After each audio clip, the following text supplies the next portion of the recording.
hanya ucapan-ucapan mengangkat martabat keinsanan. Tipu ya tuan-tuan.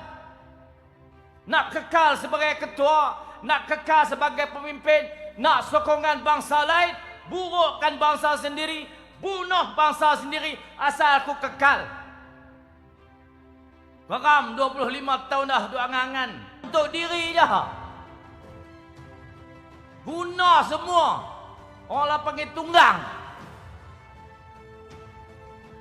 Dia yang menunggang, dia menuduh orang. Itu bangsa kita. Pernah dengar orang Cina cerita kejahatan bangsa dia kepada orang? Tak pernah. Pernah dengar bangsa India cerita kejahatan kepada bangsa lain? Tak pernah. Ada mana-mana bangsa lain di dunia ni cerita buruk bangsa dia kepada orang? Tak pernah. Melayu saja buat begitu. Kita yang diberi amanah untuk memimpin, mesti ada kesedaran kesungguhan kita untuk menyampaikan semua apa yang telah terjadi pada masa lalu dengan benar, tanpa tokok tambah, tanpa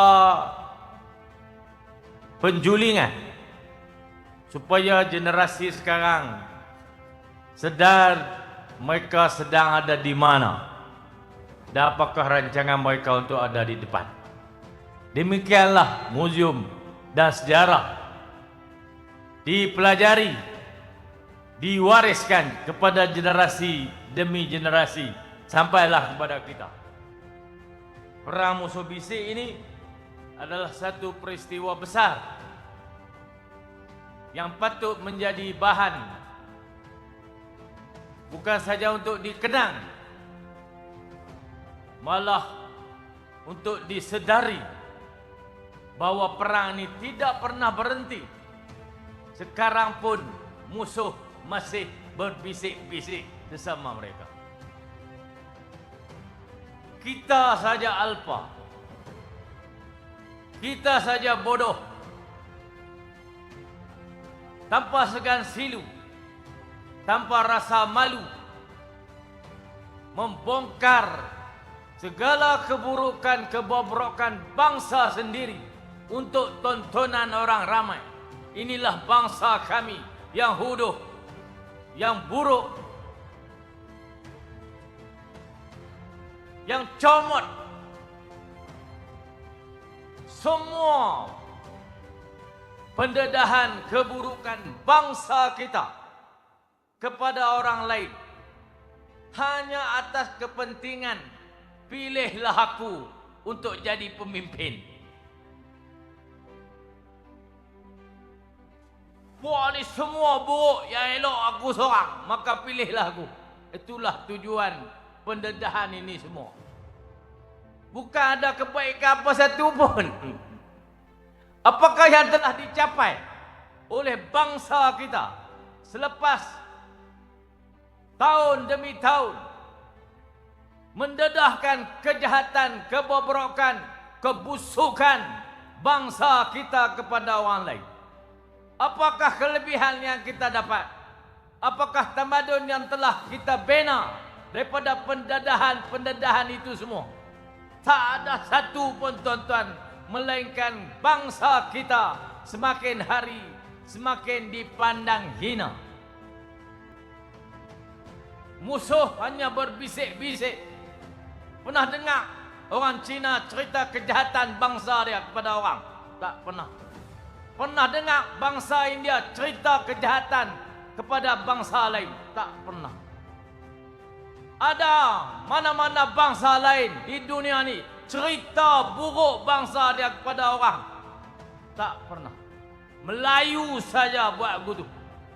Pasal Melayu ini tak ada keyakinan diri, tak ada keyakinan kepada keupayaan bangsa sendiri.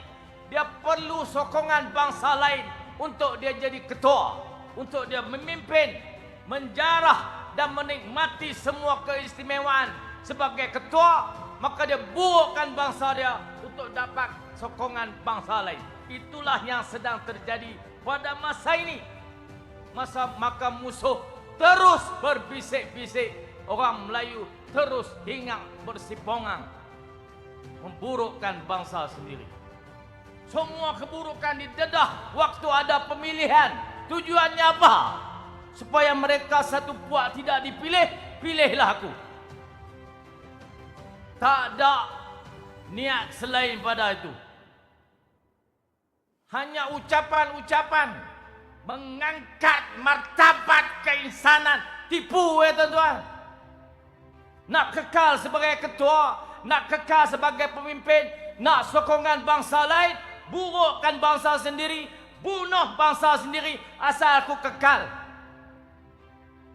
Geram 25 tahun dah duk angan-angan. Tak ada kaitan dengan hidup atau yang telah mati. Tapi bangsa ini telah rosak serosak itu. Peluang untuk berucap dalam majlis seumpama itu bukan selalu ada. Ini ucapan tentang budaya bangsa, tamadun, sejarah, kelangsungan masa depan, masa yang telah lalu.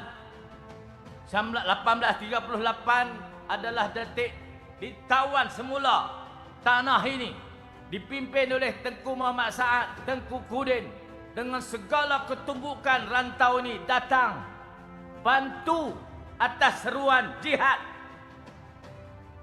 yang ada dalam Islam.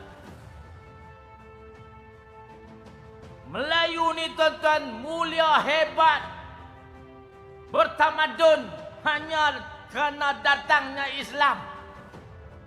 Maka jangan diperlekehkan orang berjuang Islam. Siapa ada pemimpin pada waktu ini yang boleh menyeru kepada jihad? Tuan-tuan, suluh tiap-tiap orang pemimpin tu yang boleh bercakap tentang jihad, seru dan orang mai. Tuan-tuan bayangkan seorang-seorang. Mana ada? Tak ada lah tuan-tuan. Jihad untuk diri je. Guna semua. Orang lah panggil tunggang. Dia yang menunggang, dia menuduh orang. Itu bangsa kita. Bubuh nama baik-baik. Kalimah-kalimah mulut untuk mempersonakan orang. Pipih di luar, rencong di dalam.